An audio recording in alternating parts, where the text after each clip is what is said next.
Halo, ketemu lagi sama Ping Pong Plus, dan sekarang saya mau review satu kayu dari DHS. Ini DHS Wind Power 2 Carbon atau biasa orang sebut DHS PP2 Carbon.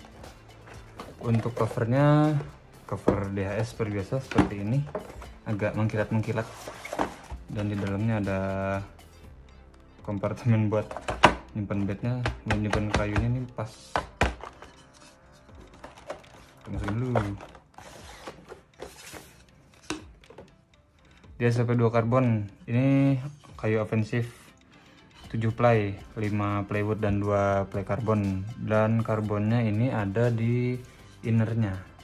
Kalau bisa dilihat, ini karbonnya di lapisan ke-3, 1, 2, 3, nempel ke core-nya yang lapisan keempat, tengah-tengahnya. Keras menurut saya ini. Kering. Memang tipikal kayu-kayu karbon kayak gini, karbon 7 ply. Di sini ada tulisan Cinanya, mungkin DHS. Ini ada Wind Power 2 Offensive 5+2 Carbon. Lalu di sini Wind Power DHS, logonya di bawahnya polos, nggak ada tagnya, kosong. Di sini ada tulisan WP2. Nah, nggak ada CTTA atau apa gitu, nggak ada. Oke, langsung aja kita ukur beratnya berapa.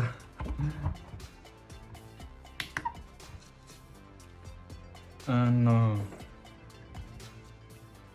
beratnya 79 gram. Nah, untuk beratnya sendiri ini 79 gram cukup lah. Agak ringan, tapi ini pasti bakalan kenceng.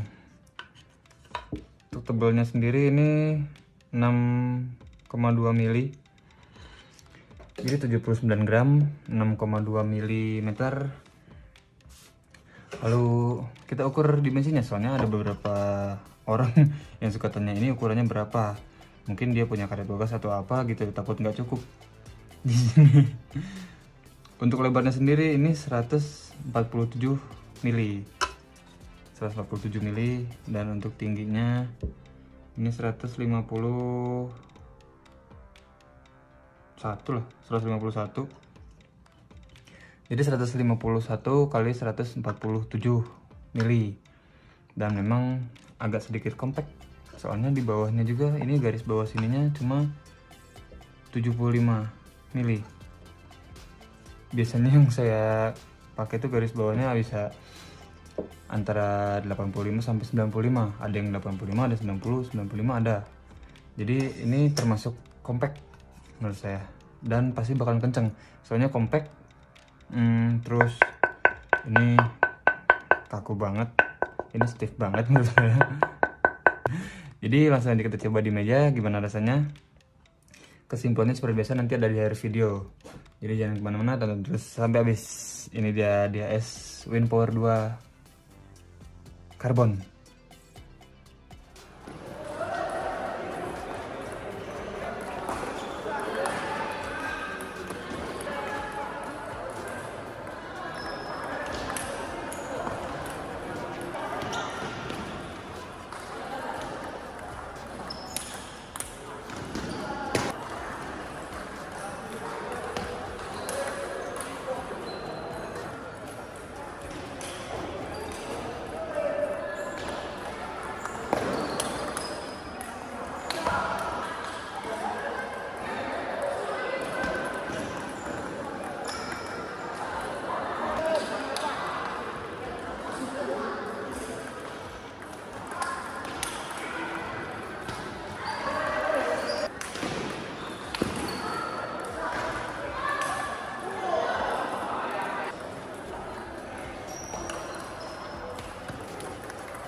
Halo, balik lagi. Tadi saya udah coba kayunya. Ini DHS WP2 karbon atau Wind Power 2 karbon.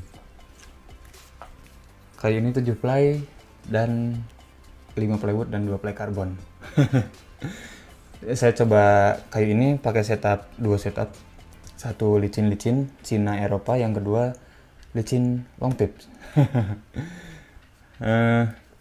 Untuk pakai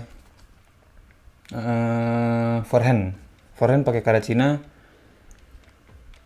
Kayu ini kencang, yang satu kencang, udah pasti.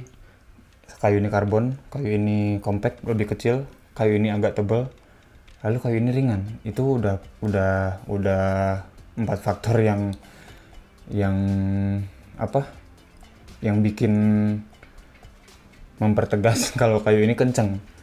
Jadi compact, ringan, lalu agak tebal, karbon.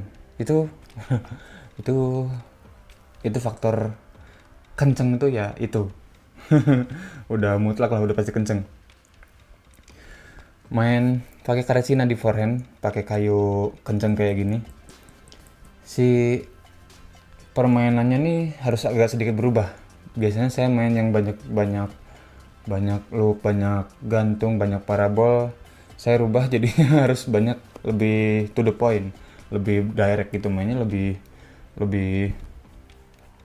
direct aja. Jadi main fast spin atau main smash gitu, itu harus lebih banyak kalau pakai kayu ini. Soalnya kalau main loop gitu atau main parabol, karena kayu ini kenceng, dwell time-nya minim, jadi memang bikin bolanya tuh kurang nempel. Tapi berhubung karetnya pakai karet Cina, itulah lebih membantu menurut saya. Kalau dipakein karet Cina, kelebihannya itu, jadi agak membantu menambahkan waktu saat gesekan, soalnya lebih nempel karetnya. Dan cara pukulnya pun berubah.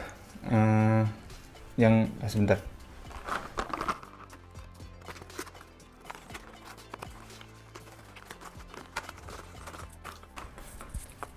Nah, cara pukulnya pun berubah. Saya biasanya pukul kayak kayak gini, nah atau kayak gini. Kemarin kalau pakai kayu ini saya mukulnya harus lebih lurus, lurus si sudut kena. Jadi yang dikejar tuh titik pusat bolanya, arah bednya tuh ngejar titik pusat bola. Jadi kayak gitu. Jadi nggak gini. Kalau gini kan kita ngejar ke samping atau ke atas gitu. Tapi kalau pas pakai kayu ini lebih. Jadi nggak usah mikirin harus putarannya harus bagus, harus gimana. Ini tinggal tabrakin aja, bolanya udah kenceng banget ini soalnya kayunya. Nah, habis itu saya coba buat defense pakai kayu ini. Meskipun karet forehandnya Cina, tapi tetap terlalu kenceng. Jadi si tenaganya juga memang harus dikurangin. Saya pakai mungkin tadi kalau defense paling cuma 50% dan bolanya harus lebih pengambilan bolanya harus lebih tutup. Jadi main defense itu bukan gini, tapi ngambil tenaga lawan. Jadi tetap kayak blok semakin banyak putaran semakin nutup. Defense juga sama, kalau pakai karet licin semakin banyak putaran semakin nutup baitnya. Jadi saya sampai tutup kayak gini, ambil bolanya. Nah, biasanya cuma cukup segini, ini saya harus segini kalau pakai kayu ini. Jadi kayu ini kenceng banget lah. Habis itu saya coba pakai karet Eropa di backhand, dan memang karet Eropa juga pasti lebih kencang dari karet Cina. Jadi mainnya udah pasti harus di depan lah. Di belakang, soalnya kalau di belakang saya harus banyak main curve-nya, banyak main parabolnya, agak sedikit kerepotan kalau buat saya. Soalnya saya nggak bisa pakai kayu yang terlalu kenceng. Nah, jadi lebih enak main di depan buat totok, apa sih disebutnya, push yang smash gitu, yang gerakannya simple tapi benturannya lebih banyak. Ini lebih nyaman buat saya pakai di depan, main yang kayak gitu-gitu, yang dorong tembak gitu. Ini lebih bagus pakai karet Eropa. Mau pakai karet Cina juga sama sih sebenarnya. Jadi main di depan, main serang cepat di depan, kayu ini lebih bagus. Nah, lalu waktu saya coba pakai bintik, memang si powernya jadi naik, tapi kontrolnya agak sedikit turun. Nah, tapi ada satu hal yang saya suka kalau pakai bintik di kayu yang stiff, yang keras kayak gini, yang kaku. Si kualitas bolanya buat lawan jadi lebih jahat. Soalnya mau nggak mau saya harus main. Jadi si perkenaan bolanya tuh udah nggak bisa gini, harus minimal datar kayak gini lah. Jadi selalu datar kayak gini, kena bolanya selalu datar kayak gini. Dan itu salah satu syarat pakai bintik, kena bolanya datar. Dan kalau kena bolanya datarnya bener, berarti bolanya lebih jahat. Nah, jadi sebetulnya pakai kayu stiff kayak gini mengharuskan saya mukulnya bener pakai bintiknya. Nah, jadi bolanya juga bener kesananya, jahatnya bener gitu. Nah, gitulah. Nah, lalu yang lucunya ini kan sebetulnya bintiknya reguler, ori gitu, bukan bintik proses. Nah, tapi kalau pakai kayu ini, yang kayunya kencang kayak gini, stiff terus tapi compact, kalau ini si bintiknya malah jadi kayak agak lentur, kok jadi ngikut lentur gitu, jadi lebih lentur maksudnya. Jadi saya bisa main kayak bintik proses yang tetap dorong gitu, sedot dorong gitu, main depan meja lebih enak bolanya, dan bolanya juga lebih jahat.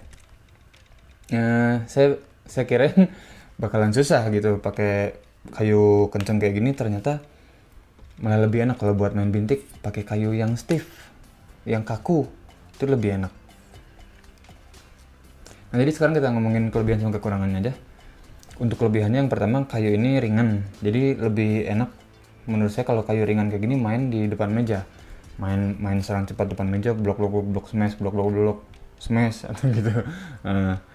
Habis itu yang kedua, kayu ini udah pasti kenceng, soalnya ringan terus compact, kenceng, udah pasti itu. Jadi powernya pasti besar. Jadi kita nggak usah pakai terlalu banyak tenaga kalau pakai kayu ini. Habis itu yang ketiga, kelebihannya nih compact. Nah, bisa dilihat sendiri di kayu ini, karetnya ini ada lebih, soalnya ini bukan potongan kayu ini potongan karet kayu standar yang lain. Nah, jadi kalau kayu ini terus punya karetnya belum bisa beli, pakai karet bekas yang lama, mungkin masih bisa lebih besar, jadi bisa dipotong pinggirnya. Nah, jadi nanti jadi rapi, jadi kayak karet baru juga. Habis itu kelebihan yang keempat, ini udah saya bilang tadi, kalau pakai long pips bolanya jadi lebih jahat. Kayu ini kayak gitu. Kayu ini tadi waktu saya pakai long pips bolanya lebih jahat. Kualitas bola untuk lawannya tuh lebih jahat. Lucu juga sih, kirain harus pakai kayu yang pelan buat main pakai long pips, ternyata pakai kayu ini asal bisa ngatur tenaganya, bolanya malah lebih jahat. Nah, itu kelebihannya. Lalu kekurangannya, kalau menurut saya sih kayu ini kekurangannya cuma di bagian handle. Nah, ini terlalu kecil buat saya. Jadi kalau tapi bukan sayapnya ya. Kalau sayapnya ini pas, sayap sebelah sininya pas. Jadi tangan masih masuknya enak. Nah, ini cuma bagian sininya aja terlalu kecil. Mungkin lebih bagus kalau agak lebih besar dikit, atau ditambahin grip yang lilit gitu, kayak buat raket badminton atau raket tenis lapang, itu bisa. Habis itu kekurangannya satu lagi ada kalau buat saya. Jadi kelebihannya menurut saya, kekurangan juga menurut saya. Kekurangannya menurut saya ini terlalu kencang. Terlalu kencang, soalnya tipe pemainan saya nggak butuh kayu yang kencang-kencang, kayu yang medium cukup. Nah, soalnya lebih banyak main parabol, lebih banyak main putaran, lebih banyak main flashing gitu. Nah, tapi kalau ya seperti yang saya bilang tadi, kayu ini lebih cocok untuk pemain yang serang cepat depan meja, pemain dorong-dorong, apalagi mungkin pemain bintik serang. Ini pasti kenceng banget, pasti cocok banget. Bintik serang, pokoknya main depan meja, dorong, tembak, dorong, langsung fast spin gitu. Udahlah, ini cocok banget, soalnya ringan, compact, jadi gerakannya juga lebih leluasa. Ya gitu. Jadi